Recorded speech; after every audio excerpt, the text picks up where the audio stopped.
right. Welcome to Ethics in Society. That's PHIL-1009 at Fanshawe College. This is week 2. We're going to be talking about kind of two major topics, I suppose, which is, why be moral? Is morality relative? And then I'm going to give you an overview of some of the different theories we're going to be talking about and using over the course of the semester. So let's get started on that.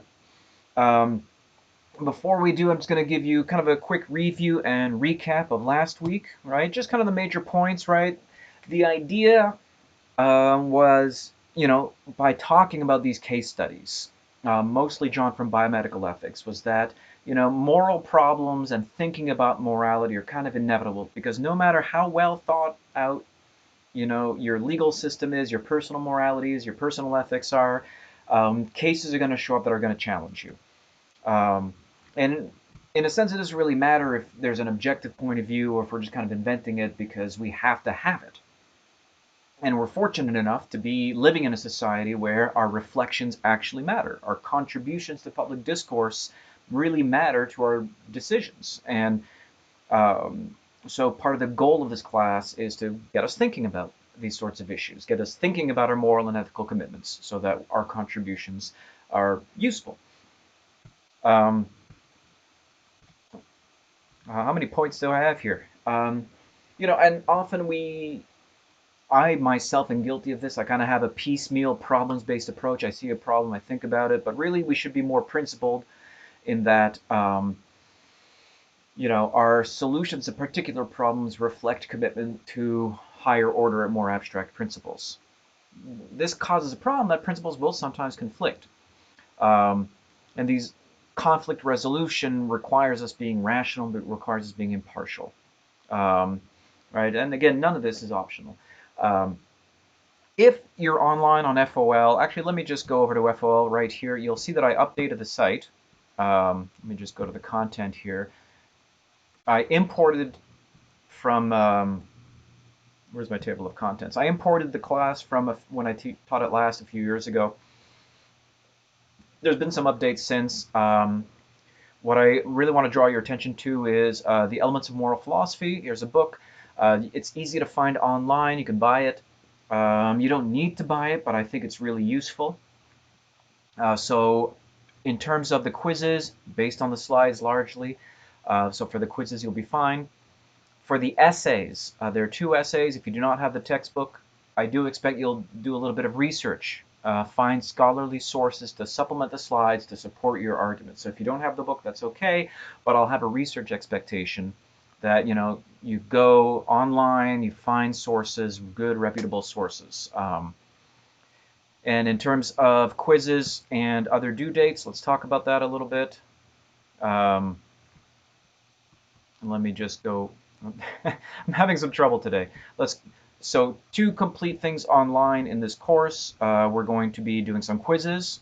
So if you go to evaluations quizzes, you'll see here quiz number 1, May 25th, quiz number 2, June 8th, July 6th, August 3rd. Those are the 4 quizzes. There's a midterm, June 15th. That's before the break in June, before we switch over to Ed Matthews. And there's also going to be an essay with me and another one again after. So let's go to submissions here. We have 2 essays here, short and long essays. June 7th with me, and then in July, end of July, early August with Ed. So, over the summer, we're all working from home, we're online, time management will be important, so keep an eye on those due dates. Okay, moving on, and back to the course. So this week, I guess, I want to talk about a number of things. One is the question of what is morality? Why should I act morally? Why should I care? Another question I want to think about is about relativism. Now, if you've done the readings in the text does a really nice job of explaining relativism, what it is, and some objections to it. What I'm going to do today, I'm going to very briefly talk about relativism, kind of explain the paradox of relativism, and then move on to give you an overview of a few of the key theories of morality that we're going to be discussing and using this semester. So I'm going to start by talking about Plato. In the Republic, he has a kind of a theory of communitarian justice. Talk about divine command theory, talk about social contract theory, talk about Hume, and talk about utilitarianism. I know it seems like a lot, but I'm just going to condense these so that when we go back to social contract theory, when we go back to utilitarianism, it'll make more sense. Um, and next week, we're going to discuss ethical egoism. So lots of interesting concepts, I hope. Um, so why be moral? What is morality? That's problem one. Problem two, isn't morality just like an opinion, man? Um, which is the problem of relativism. Relativism comes in many flavors. Basically, relativism is the view that morality is relative to something. And there's a sense in which all moral opinions are equal. So cultural relativism is the view that morality is relative to your culture. That, I have a morality, you have a morality, and it's all, all equally valid. Um, and, I think we have to be really careful when we're thinking about these ideas here. When we're saying none is better or more correct than the others, is that there's certain things that might actually be relative, right? And I'm going to call these norms. Norms of what is politeness, norms of dress. These probably are at least somewhat relative, right? Different cultures have different norms of what counts as polite, right? Whether you're gonna, we're going through changing norms right now because of the pandemic, right?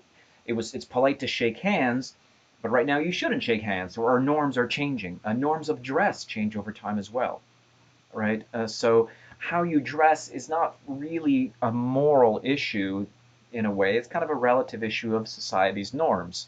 And maybe there's a moral issue about how much of these norms you should take on. But it's okay that our customs around dress change over time. So that might actually be relative. So we don't want to be too hard on relativism because the relativists have a point. That there's a story about English missionaries landing in Hawaii a couple hundred years ago, and if whether it's Polynesian culture or island culture, you're dressing appropriately for the weather, which is hot and humid. And the English missionaries were like, "Oh, you guys are naked. Put on some clothes." But obviously, Hawaiian missionaries telling people to put on clothing appropriate for British weather is not really useful, and it's not good. We might think of this as kind of a cultural imperialism. Um, cultural, moral cultural relativism, however, says that when it comes to actual issues of morality, not just norms, anything goes. Um, Now, this is probably something we won't want to affirm. Um, so, what we think of as right and wrong cannot be fully relative. And there's kind of the two main reasons that kind of text explains why. And let me go over this argument, right? First of all, is that there are acts which do seem to be just universally right or wrong, and we're going to want to hold the line on these, right? If nobody likes animal cruelty, so if there's people that say, well, it's just it's just what we do. We just punch kittens in the throat. You're going to want to say, no, that's just wrong. Um, and there are cases like this where, of course, animal rights activists think of the agriculture, the meat industry as being this kind of universally wrong thing that we wrongly think is okay. So, one, there are acts which seem to be universally right or wrong. That's a series of arguments we're going to be discussing over the course of the class. Let me also talk a bit about the idea of a paradox here, because I think that's something that would require a little less elaboration to explain. When we say relativism is paradoxical, it's actually paradoxical in two interesting, distinct ways.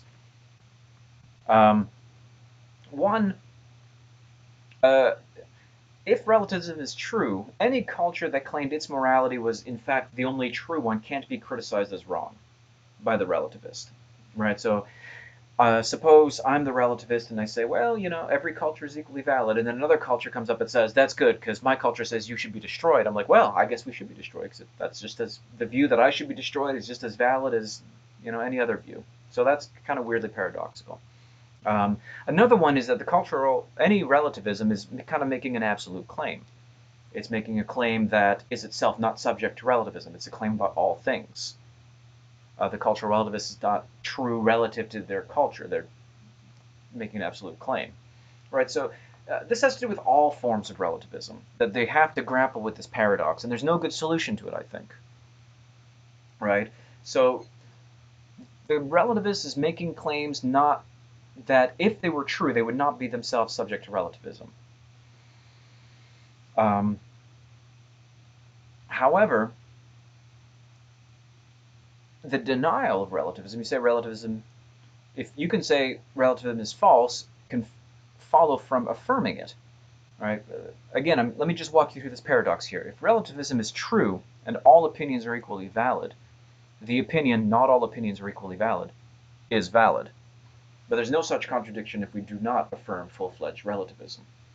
And if we deny relativism because of its paradoxical nature, doesn't mean that there's one exact way of doing all things. It just means we hold the line on some moral issues. Philosopher Karl Popper had a really nice argument here in The Open Society and Its Enemies called the paradox of tolerance. He says, look, tolerance is not an end in itself. Relativism is not an end in itself. We are tolerant because it has good consequences, but the minute it doesn't have these good consequences, we should actually withdraw tolerance. We're not tolerant, we're not relativist because tolerance and relativism is good in and of itself. It's good because it allows people to live free, meaningful lives and make choices that reflect their deepest values. So when Popper, who's writing in the wake of World War II, asked himself, should a tolerant society tolerate intolerance? All right, the answer is no. When we extend tolerance to those who are openly intolerant, the tolerant ones end up being destroyed.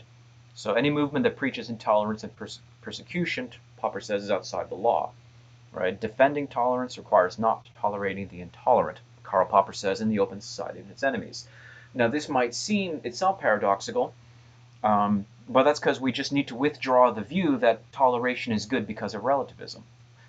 We're not tolerating because we're relativists.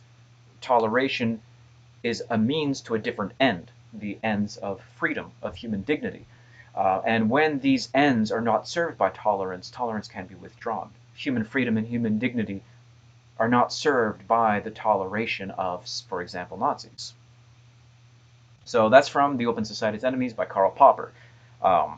So relativism, right, is something that is paradoxical. It's something that's also kind of a, how should I say, it's kind of an attack you sometimes see in arguments between different factions, right? So people accuse each other of relativism, in online arguments. Some people like to say young people are relativists, but the studies here are actually really interesting. College students at the age of 19 to 29 are more likely to claim morality is relative than the average person. But if you actually dig down and you study this effect, you find that college students aren't really relativists. They actually have plenty of moral views they're not willing to compromise on. But in this period of your life, you're actually reevaluating a lot of the stuff you were taught when you were younger. Right? So you're questioning authority, and the relativism is just kind of a way of finding space to think through what your moral commitments actually are. And by the time this phase is over, most people realize they had never been relativists. Anyway, it's a really interesting link here. So you can click through that link and read a little bit about the relativist phenomenon amongst young people, because there really is no phenomenon here. Okay, so relativism says that morality is just a matter of opinion, and all opinions are equally valid. That can't be right because it means the opinion that morality isn't relative is also valid, right? So contradiction. Relativism says relativism is both true and false. So if there is such thing as morality, right? And I think most of us believe this. Most of us believe it's morally right to respect people's lives and property, right? Most of us believe it's morally right to tell the truth and to help people. But the question also is, how do we deal with situations where it might benefit us personally to do something wrong? Why should I care about doing what is right if there are no consequences for doing wrong, and if indeed the only consequence of doing wrong is to my benefit? We can ask ourselves, right, Is there a basis for acting morally over and above the fact that there's obviously a good answer? And I saw this recently. This is from 4chan, I think. But one way of thinking about it is the shopping cart test, says this anonymous commentator. Right? To return the shopping cart is an easy, convenient task, one which we all recognize to be the correct thing to do. It's objectively right. There are no situations in which a person is not able to return to their cart, other than like an emergency. But it's not illegal to abandon your shopping cart. The shopping cart presents itself as the apex example of whether a person will do what is right without being forced to do it.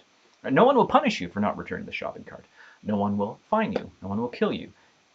In fact, you gain nothing by returning the shopping cart. Personally, you just lose, you lose like a minute of your time. So you must return the shopping cart out of the goodness of your heart, because it is correct. And a person who is unable to do this, right, is, according to this 4chan person, right, just an animal. You're only made to do what is right by threatening them with law and the force behind it. So the shopping cart is what determines whether a person is a good or bad member of society, which is kind of the problem of moral motivation. That even if we know moralities and relativity, if we know the right thing to do, if we could benefit by not doing it, what could motivate us to do it? So let's look at a few answers then. All right, so is morality relative? Probably not, because relativism is paradoxical. All right, but then why be moral at all? Well, Plato's answer in the Republic. Now, Plato, of course, was an ancient Greek philosopher who lived around 300 BC. Says, look, justice is social. So if you read Plato's Republic, which was written around 380 BC, let me just see how I'm doing for time here. 20 minutes, okay. In Plato's Republic, written around 380 BC, there's a character in the dialogue called Glaucon. His name doesn't matter, and he says, "Look, imagine there was like a magical ring that makes the wearer invisible." And Glaucon, and then Thrasymachus, who's a sophist, like a teacher of philosophy, who kind of teaches rhetoric, challenges Socrates on the question of morality. You say morality is real, but why would somebody with this ring act morally instead of just getting away with whatever they wish? Right? Why not? So if there are no consequences to acting immorally, even granted that morality is even a thing, right? Why would you act morally? Who cares? Thrasymachus argues anyone with the ring would be a complete fool not to just use it for themselves, because justice, he says, means nothing but what is in the interest of the stronger party. But in the dialogue here, so the opening dialogue of Plato's Republic is an attempt to rebut the kind of Glaucon Thrasymachus argument, which is that ultimately, moral motivation is kind of meaningless. Even if we know what right or wrong is, you're just going to pursue your own self-interest. But in the dialogue, Plato says, through Socrates, that the truly wise, the truly rational, they can't just seek power for their own sake. If you think of anyone who's good at something, right? Who's good at mathematics, Plato says, who's good at art, they're not just in competition with other people, right? They also see themselves as sharing in a common project.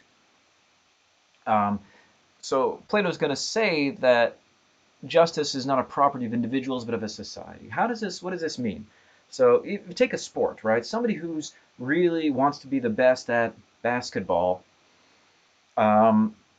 is in competition with other people in a sense, but they're also sharing in a common project, and they consider themselves bound by rules, right? It doesn't matter how good a basketball player you are if you're breaking the rules, because then you're not playing basketball anymore. You can't show up on the court with a gun and start shooting people and saying, "Swish, I win," because you broke the rules. All right, if you had an invisible ring and you started scoring baskets, people say, "Well, we're going to kick you out of the game because you're not playing by the rules." Right? Playing by the rules and being just and not breaking them is part of what it means to be good at something. Right? It's not just people in a giant heap gouging each other's eyes out for power. And this really is inevitable, Plato's going to say. In order for someone to acquire what they wish, there has to be collaboration and a common set of rules, right? Because if you want power, it's probably because you want the goods that come from power, right? You want comfort, stability, wealth, which requires society. So you could break rules to your advantage in some cases, but you can't make that a universal principle, right? If everyone did that all the time, there'd be no social collaboration. There'd be nothing to be good at. There'd be no more basketball game. At best, you'd be a king of an ash pile, but much more likely you'd die from the resulting social chaos and collapse. This all assumes, of course, this kind of Greek view that is common in Aristotle, common in Plato, that humans are social animals, we're social creatures. Um, More individualistic cultures tend to find this argument less convincing. More collectivist cultures tend to find this argument more convincing. Um, and the ancient Greeks, especially through Plato and Aristotle, definitely thought of society as a collective project. Um, so their answer to might makes right is that if you try to have might make right, you would actually be less successful in your aims than if you collaborated. So morality is rational, right? It's not because the gods will enforce justice, right? It's actually rational for us to act morally. Breaking the rules doesn't get us what we want as efficiently as following the rules and collaborating with people is, right? Because if you harm others, you harm society, and we need society to live and thrive. Right? Technology and comfort is a result of cooperation and a kind of structured moral competition, which are rules governing the extent of competition. Right? So competition is good, but it has to be restrained by kind of the rules of the game, whether it's a sport or even in the economy where you just can't do anything at all to make money. Right? There are guidelines, there are rules. So the mutual interdependence that Socrates and Plato say is critical to society defines immorality as a kind of irrational thing. You're hurting others for short-term gain, but undermines the fabric of society that made any of these gains possible in the first place. So immorality is irrational. Um, Plato, so typically what I do here, if I have like a 3 hour per week class, is I talk a little bit about Plato's Republic, what Plato's Republic looks like, what his moral philosophy is, a little bit about Aristotle.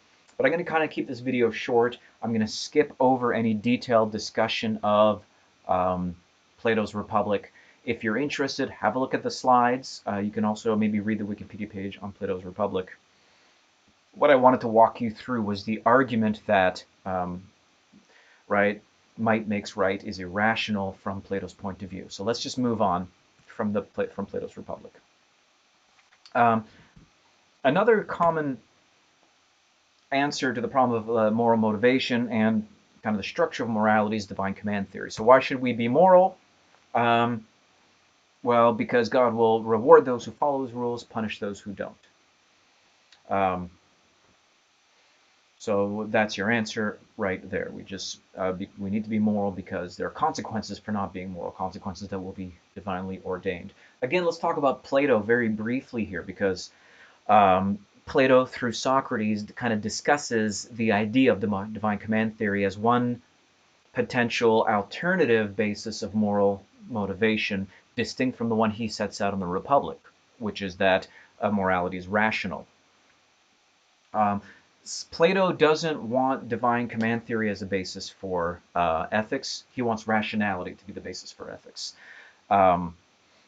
And so in one of his dialogues called the Euthyphro, Socrates explains why he thinks divine command theory doesn't work. So it's actually a really interesting little argument that I'm going to walk you through here. So divine command theory says God sets out rules we must obey. He rewards those who follow them, punish those who don't, and that both is what morality is and why we should be moral.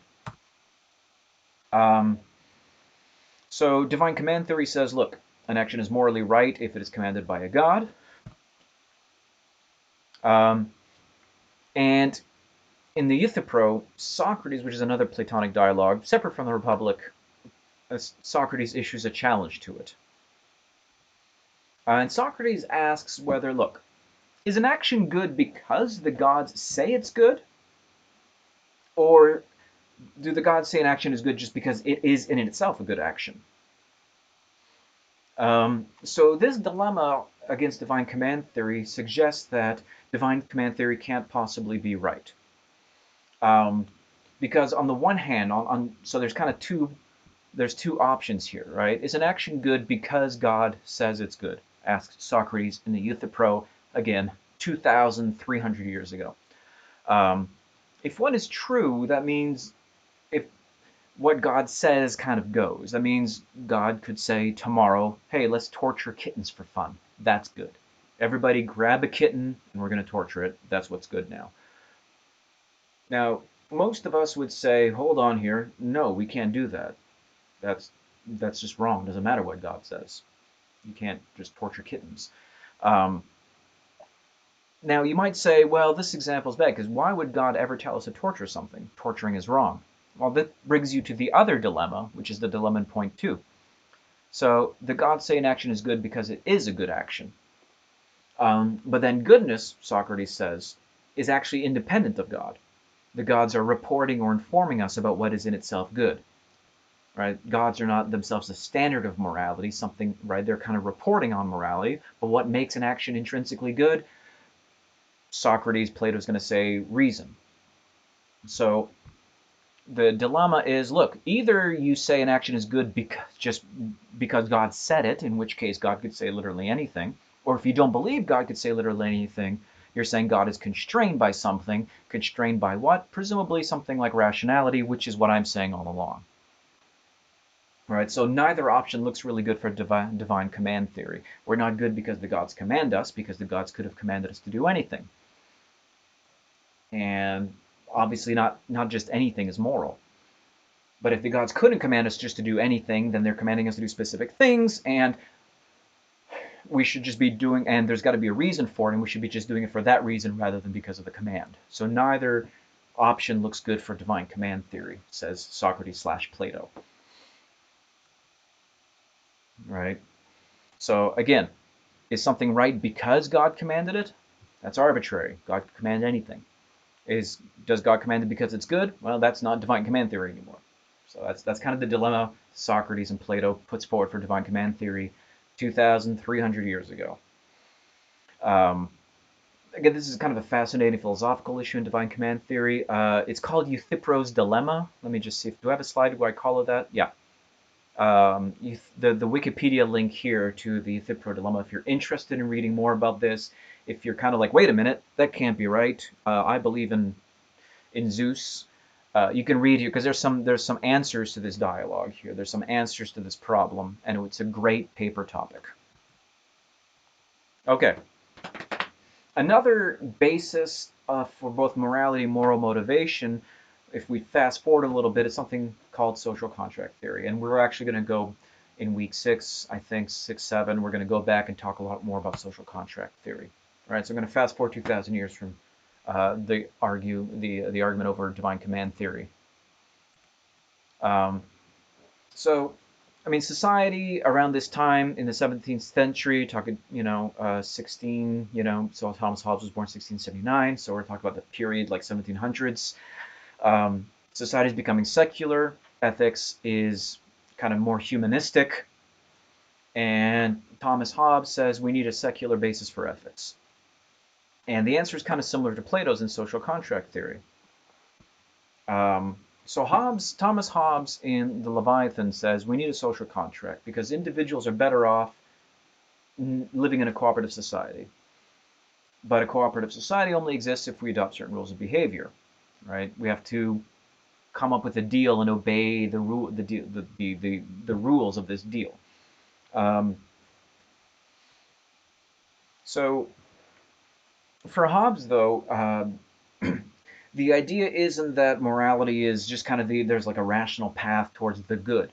The idea is that morality is a way of escaping what he calls the state of nature. Again, we're gonna do a bit of a better job on this when we talk about it again in week 6. So for Hobbes, when you don't have a social contract, when you don't have a ruler, humans exist in the state of nature, which is a state of continual warfare, a war of all against all. As he puts it, you live in fear, danger of violent death, and your life is solitary, poor, nasty, brutish, in short. So if there's no authority able to enforce any rule at all, and it doesn't matter what the rules are, which is again a distinction from Plato here, but any rule at all is better than no rules. Because otherwise you're living in the state of nature, which is kind of the state animals are with each other. right? So if the lion is hunting the gazelle and kills and eats the gazelle can't go like, this is wrong, right? Because they're in this state of nature. Everyone has a right to everything else in nature. There's no such thing as private property because private property is a fiction created by rule. There's no such thing as, you know, a prohibition against murder because, again, laws against murder are a fictional creation that we agree to on the handshake deal of the social contract, right? So the social contract is the idea that there is no such thing as morality, but we should kind of pretend there is because pretending there's such thing as morality is better than like getting murdered in your sleep for your stuff. Social contract theory then makes it really kind of practical, right? Thing where we just kind of agree to morality because it's better than the alternative, which is chaos. Um, and it gives a really plausible answer to the question, why should we behave morally when it is not to our advantage? Because it'll be enforced by authority, because we agree to this idea of the social contract with an enforcer to it. Um, Now, social contract theory has some disadvantages. Again, we're going to get back to this. I just want to give you an overview. Um, Morality, in a way, for the social contract theorist, doesn't really exist. All it is kind of a common consent of people who agree to the contract. But Hobbes is pretty explicit in his discussion of the social contract that any contract is better than the state of nature. That is, any contract is better than no contract, right? But that seems like not actually uh, what morality is. So, for example, an institution that we would consider immoral, such as slavery, as long as it's a lawful system, is better than not having any system at all. But that seems to be a bad argument. That doesn't seem to be what morality is. Um, so, also, the social contract is kind of a fiction itself, right? So, I don't remember at any point signing this social contract. I was just born into a society with laws, and I'm like, well, this is what I am now. So there's some objections to the social contract theory. Another view about the kind of moral motivation, again, we're still in this kind of in modern Enlightenment period, 17th century, 18th century. Um, David Hume kind of says, look, all these theories are wrong. You know, uh, Plato, that the basis of morality is ultimately like human rationality. You know, Hobbes, you know, morality is a social contract that we just agree to because we're afraid of death. You know, we're being too theoretical about it. Ultimately, Hume says the reason we are moral is emotions, feelings, social sentiments, empathy. Right? These feelings are the true basis of morality. And if you don't have them, you don't really get morality, which I guess is psychologically true.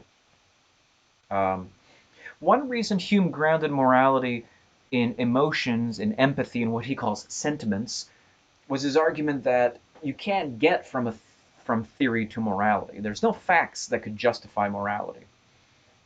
Every argument with a moral conclusion requires a moral premise. So the worry here is that we're going to need to ground it in some extra factual, extra rational basis, and that has to be the sentiments. So we are emotional, empathetic creatures, and that is what will ground morality. You have to cultivate your empathy. That's what will motivate you to do right, your feelings. What does his argument look like when he says that facts can't justify morality? Well, suppose we agree with the following factual statement. Hypothetically, I'm not saying I do, I'm not saying I don't. Hypothetically, suppose I say the fetus is a person. Can we conclude from this alone that it is wrong to kill the fetus? Well, no, not from that fact alone, because we also require a moral premise, such as we should never kill a person.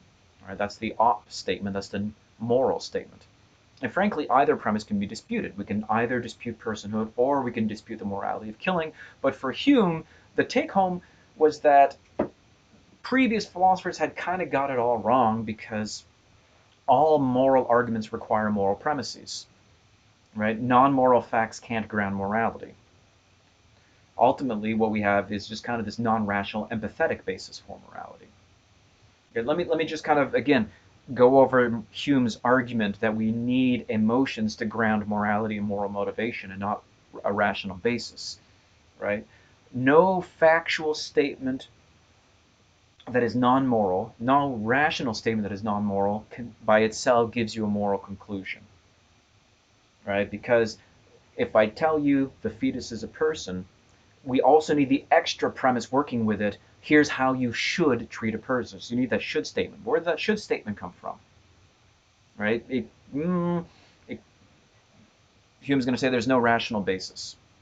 An argument for a should statement will itself include a should statement, which will itself include a should statement, and so on and so forth forever. So we need to, right, ground it in something else, something that's just kind of basic, which for Hume is empathy. Um, it's a little bit Aristotelian. We're going to talk about Aristotle later, right? So moral approval, disapproval are emotions that are produced, kind of spontaneously when we reflect on the actions of people, sometimes ourselves. Um, so I kind of low key agree with this view because we know what people that don't have a deep sense of empathy also tend to be not very good morally, but that's kind of a psychological statement. Um, so problems with Hume, grounding of morality, why we should be moral because of our emotions. Um, well, we might say that reason playing a limited role is actually a bad thing. Reason should actually come and tell us how, whether, help us evaluate our emotions. Um, and our emotions, our passions are unreliable. They're different from one person to the next. Sometimes very empathetic people shut down their empathy when they're dealing with the wrong kind of other people, right? So I could be very empathetic to, my family or my friends, but I just shut down, I shut down my empathy for cultural reasons or whatever, and that's just wrong, right? So here we have a picture of school integration, I think, in Little Rock here, and there's clearly a failure of empathy here. As these people could be all really nice to each other, but they're failing to extend empathy. So how do you correct failures in empathy in Hume? Well, I mean, I think reason should play a role here. So there's clearly some problems with Hume as well, who says we should ground morality in emotion. So lastly, and I'm going to go a little bit faster on this one because we're going to have some more time for it, utilitarianism, which is that uh, grounds morality in psychology, which is basic facts about what human beings are. So again, we're going to talk about utilitarianism in more detail, but the basic idea is that, look, there's one universal thing about all sentient beings, in fact, all life, is that we pursue pleasure and avoid pain, right? If something is painful, we avoid it. If something's pleasurable, we pursue it. That is a universal fact, and that is ultimately the basis of morality. It's very simple reactions we have to stimulus. Some things make us feel good, some things make us feel bad. We avoid the bad and seek out the good. And that's really all there is to morality, these kind of universal psychological facts. So why should we do good? Um, the idea here is that we're not just pursuing our own self-interest, but we're trying to maximize the good for the maximum amount of people under utilitarianism.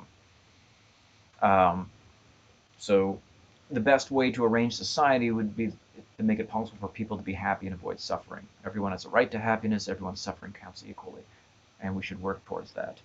Um, so again, what I'm going to talk about, I'm at 45 minutes or so.